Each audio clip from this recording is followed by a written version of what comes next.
अस्सलाम वालेकुम। पेशावर टाक के साथ मैं हूँ उस्मान दानिश। आज बात करेंगे पाकिस्तान तहरीक इंसाफ की इंट्रा पार्टी इलेक्शन और इंतखाबी निशान जो केस है उसका।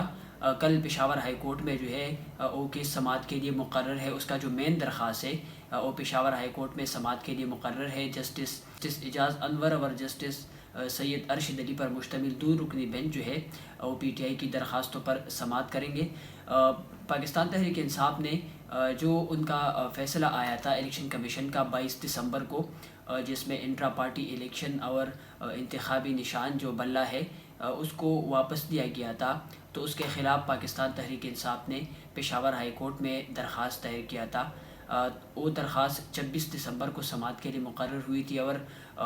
पेशावर हाई कोर्ट के सिंगल बेंच था जस्टिस कामरान हयात मियाँ खेल साहब, उन्होंने उन दरख्वास्त पर समाअत की थी। इलेक्शन कमीशन के वकील जो है वो उस दिन अदालत में पेश नहीं हुए थे, लेकिन उस दिन जो है पाकिस्तान तहरीक इंसाफ के वकला ने भी अपने दलाइल दिए थे और उसके साथ जो एडिशनल अटारनी जनरल थे और जो फ़रीक़ैन थे, दीगर फ़रीक़ैन थे, उनकी जानिब से भी वकला पेश हुए थे और उन्होंने अदालत में अपने दलाइल दिए। तो उसके बाद फिर अदालत ने फ़ैसला जो है एक आर्डर दिया था 26 दिसंबर को, और उसमें इलेक्शन कमीशन का जो 22 दिसंबर का आर्डर फ़ैसला था उसको अदालत ने मुअत्तल किया था। और अदालत ने जो तहरीरी हुक्मनामा जारी किया था उसमें अदालत ने यह करार दिया था कि इलेक्शन कमीशन जो है PTI का जो इंट्रा पार्टी इलेक्शन सर्टिफिकेट है वो अपने जो वेबसाइट है उस पर जारी करे और इसके साथ जो बल्ला का निशान है वो भी वापस कर दे उसको। तो उसके ख़िलाफ़ जो है फिर इलेक्शन कमीशन ने पेशावर हाई कोर्ट में 30 दिसंबर को नज़रसानी दरख्वास्त जो है वो दायर कर दी थी और उसमें ये इस्तदा की गई थी कि 26 दिसंबर को इलेक्शन कमीशन को नहीं सुना गया। इस वजह से जो है ये जो पेशावर हाई कोर्ट ने आर्डर किया है 26 दिसंबर को, तो ये एक तरफ़ा कार्रवाई थी और इलेक्शन कमीशन को नहीं सुना गया। और इस जो आर्डर है 26 दिसंबर को, तो उस पर नज़रसानी की जाए, उसको वापस लिया जाए। वो जो इलेक्शन कमीशन की दरख्वास्त थी तो वो फिर 2 जनवरी को भी उस पर समाअत हुई, लेकिन उस दिन जो है पाकिस्तान तहरीक इंसाफ के वकला अदालत में मौजूद नहीं थे, तो इस बिना पर फिर वो उनकी जानिब से मशाल यूसुफजई जो एडवोकेट है पाकिस्तान तहरीक इंसाफ की, वो अदालत में पेश हुई और उन्होंने अदालत से ये इस्तदा की कि उनको भी सुनने का मौका दिया जाए। तो फिर अदालत ने 3 जनवरी को इस की समाअत मुलतवी की और फिर 3 जनवरी को अदालत ने जब इलेक्शन कमीशन को भी सुना, पाकिस्तान तहरीक इंसाफ के वकला को भी सुना और फिर अदालत ने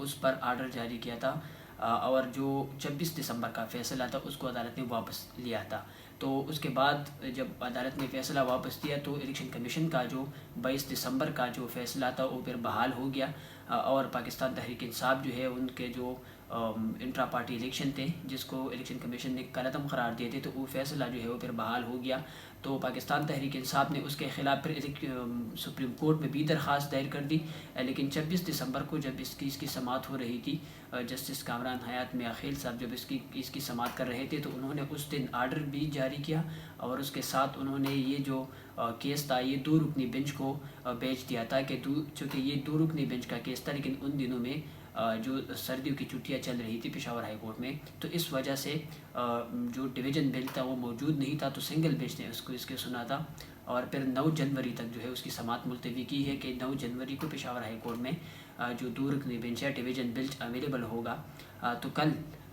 पेशावर हाई कोर्ट का जो 2 रुकनी बेंच है वो इन दरख्वास्तों पर जो है वो अब समाअत करेगा। ये मेन जो केस है पाकिस्तान तहरीक इंसाफ का, उस पर जस्टिस एजाज़ अनवर और जस्टिस सैयद अरशद अली जो है वो इन केस पर समाअत करेंगे। लेकिन आपको ये बताता चलूँ कि पाकिस्तान तहरीक इंसाफ ने सुप्रीम कोर्ट में भी दरख्वास्त दायर किया था और आज उसकी समाअत भी हो रही थी, लेकिन पाकिस्तान तहरीक इंसाफ के जो वकला थे उन्होंने सुप्रीम कोर्ट से इस्तदा की कि आज ही इस पर केस को सुना जाए, बेंच मुकर्रर किया जाए, लेकिन सुप्रीम कोर्ट की जानिब से उनको ये कहा गया कि आज सुप्रीम कोर्ट में दीगर जो केसेस हैं उनके लिए बेंचेस बनाए गए हैं, तो इनकी समाअत जो है फिर सुप्रीम कोर्ट ने 10 जनवरी तक मुलतवी की है। लेकिन अब पेशावर हाई कोर्ट में कल ये केस जो है वो समाअत के लिए मुकर्रर है। तो अब देखना ये है कि पेशावर हाई कोर्ट जो है उसमें इसकी समाअत होती है कल या फिर सुप्रीम कोर्ट जो है उसका इंतज़ार किया जाता है। कल पेशावर हाई कोर्ट और जो दीगर अदालतें हैं, जो पेशावर हाई कोर्ट जो प्रिंसिपल सीट है उसके जो جورسڈکشن میں آتے ہیں جو ڈسٹرکٹ کورٹ سے، تو ان میں بھی کل ہڑتال کا بھی اعلان کیا گیا ہے خیبر پختونخوا بار کونسل کی جانب سے، تو وکلاء جو ہے وہ عدالت میں پیش نہیں ہوں گے، لیکن یہ ہے کہ اگر دیگر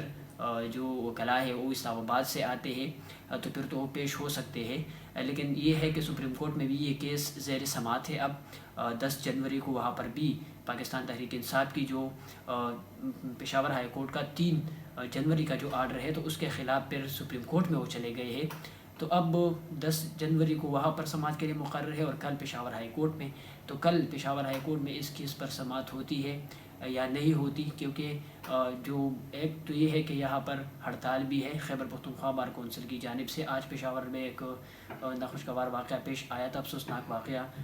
جو انسداد دہشت گردی عدالت ہے وہاں پر فائرنگ ہوئی تھی، ایک جو ملزم تھا ان کی پیشی تھی اور پھر ایک جو دوسرا فریق تھا وہاں پر آیا تھا اور انہوں نے فائرنگ کر کے اس میں جو ہے 4 افراد جو ہے وہ زخمی ہوئے تھے اور ان میں ایک جو اہلکار ہے سیکیورٹی کا وہ بھی پھر اس میں شہید ہو گیا ہے،